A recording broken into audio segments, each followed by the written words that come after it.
Fishing from a kayak, one of the things that I think makes it really awesome is that there's really no limit to the different species that you can conquer. You know, you see videos of people catching these big tuna, these yellowfin tuna, and number one, it's one of the best eating fish, the best eating fish in my opinion that there is. But number two, they're known for their power, they're known for their strength. They're nothing but just solid muscle, and they don't give up.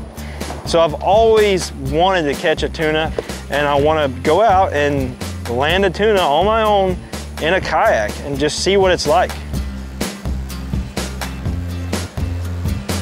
All that day and that night, he's like, oh yeah, we got to get out. We got to do it off the kayaks. We got to do it off the kayaks. And so you knew he was just super excited about doing it. This is literally the second day that I've ever been in a kayak in 3,000 feet of water and fishing for a species that has that much power. And literally only going to be the fourth fish, if I hook up, that I've ever caught of that species. So the learning curve has got to be really quick.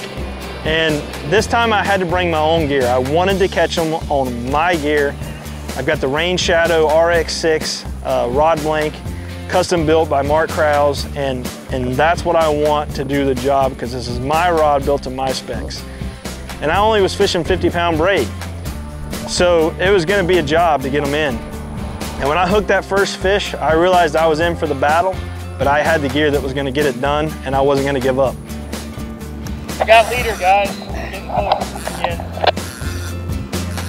I've caught a lot of different species off my kayak, from marlin, you know, big tarpon, sharks. I mean, you name it. I've caught a lot of fish off my kayak. But you get into a big tuna, and you're in for a battle. I mean, I don't know that any fish we've caught physically taxes you more. So you get pulled over, your back, the strain on your back and your shoulders, and then it's straight down and it's spinning you around in circles, and you're dealing with swell and everything else that goes into it. So it's just you against the fish. And sometimes that's just a mental battle, because, okay, I'm just gonna keep going. This is officially the hardest fight I've ever had on a kayak. Now I've got a 70-pound tuna beside of my kayak, and I've got no gaff. Come hell or high water, I'm gonna land this fish myself. And they start talking about hand bombing it, which apparently is grabbing this fish, which just kicked my butt, and just basically grabbing it with a hand and pulling it into the kayak.